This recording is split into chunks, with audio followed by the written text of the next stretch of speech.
There is different types of textile fiber. In this video, you can know about different types of textile fiber. 1. Cotton fiber. Once the bolls have burst open, the farmers know that their cotton fields are ready for harvest. In Xinjiang, China, it usually takes 8 workers over 2 months to complete the job of manually picking cotton on a 64-hectare plot of land. But with cotton picking machines, the task is completed in less than a week. Raw cotton arrives at the factory in densely packed bales. The first step is ginning. The harvested cotton bolls are taken to a cotton gin, where the seeds are separated from the fiber. This process leaves us with clean, fluffy cotton lint. It will take a couple more steps to arrive at this point: a beautiful cotton fabric. The fabric undergoes various finishing processes, such as bleaching, dyeing, and printing, to enhance its appearance and texture. The finished product is then packed and ready to be shipped to other manufacturing facilities. Silk fiber. These are silkworms gnawing on mulberry leaves. The cultivation of silkworms to produce silk is called sericulture, or silk farming. Cultivating healthy mulberry trees is crucial since silkworms feed exclusively on them. What we're seeing here are silkworm eggs, carefully collected. The eggs hatch into tiny larvae, which are placed in small baskets or trays. Initially, the leaves are finely chopped to accommodate the small size of the silkworms. They grow rapidly within a month, molting their skin 4 times. In traditional setups like this, the silkworms are raised indoors on large, flat bamboo trays. After about a month, the silkworms stop eating and begin spinning their cocoons. They produce a continuous silk filament from their salivary glands and wrap themselves in it, forming the cocoon. Once the silkworms have fully enclosed themselves in cocoons, they are carefully collected. Wool fiber. Lint-covered meatball is a sheep. She's never missed a meal, but she did miss last year's shearing, making her easily the biggest task I've ever taken on. Overgrowth is hard enough by itself, but with overweight added to the bunch, this is very difficult to maneuver. The additional circumference of the wool makes it very hard to get her into position. Not to mention that I'm basically going in blind. I'm not too worried about how pretty this is, I'm just worried about getting it off of her with no nicks. The weight of this very heavy fleece is pulling on the skin, and sometimes the best way to avoid a nick is to leave a ridge. But honestly, I don't think she gives a flapping fig about what she looks like as long as this massive weight is lifted off of her, literally. It takes me 8.5 minutes to find a sheep in this full fleece, and the pile it leaves behind is mind-blowing. I mean, look at the size of this thing. Although, the sheep's no lapdog either. I can barely wrap my arms around this monster, and a Polyester fiber. Polyester fiber is a synthetic, petroleum-based man-made fiber made from long-chain polymers, most commonly polyethylene terephthalate, PET. The fibers are produced by melting PET pellets and extruding the resulting liquid through tiny holes to form strings, which are then woven into yarn and fabric. Polyester is valued for its durability, resilience, wrinkle resistance, and ability to retain its shape, though it is not breathable and can contribute to microplastic pollution.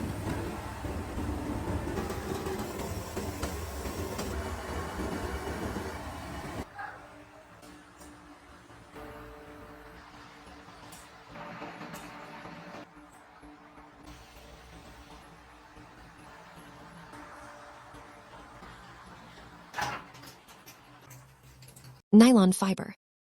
Nylon fiber is a synthetic, wholly artificial fiber composed of a polyamide polymer, characterized by high tensile strength, abrasion resistance, flexibility, and elasticity.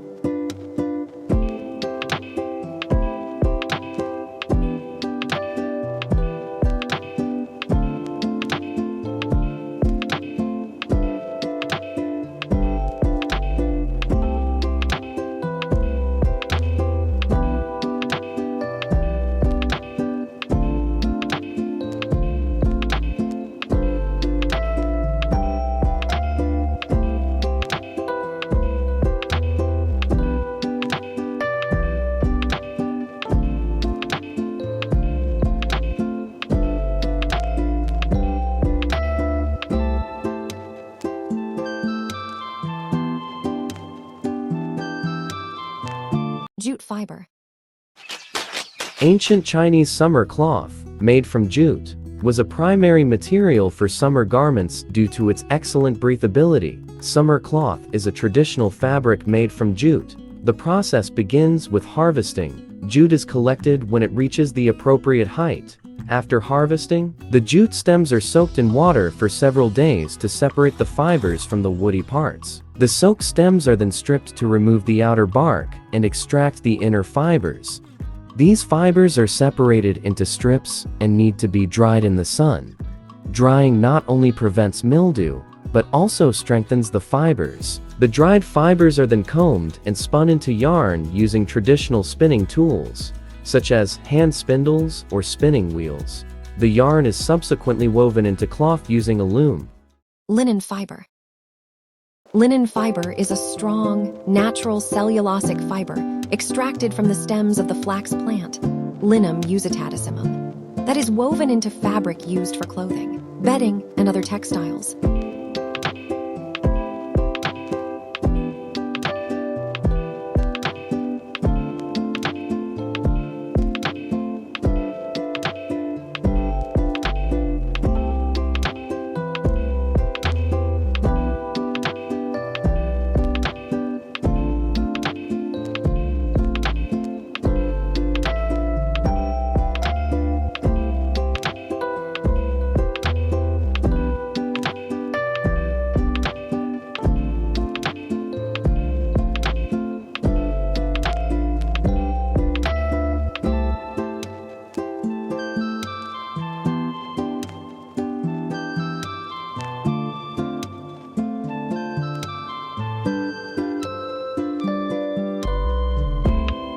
Viscose fiber. Viscose is a semi-synthetic, regenerated cellulosic fiber, often called rayon, made from naturally occurring cellulose like wood pulp.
Hemp fiber.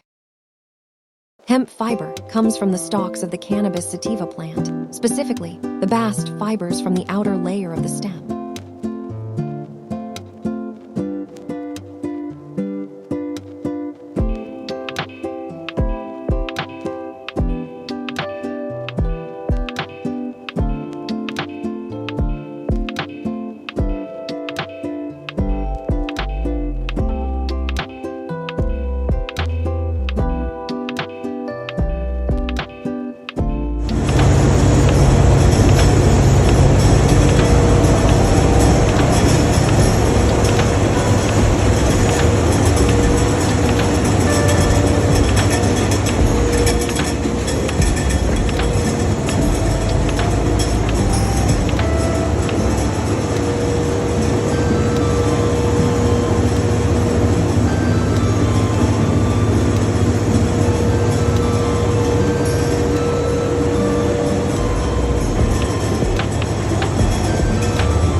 Thanks for watching. Please subscribe Textile Technology channel.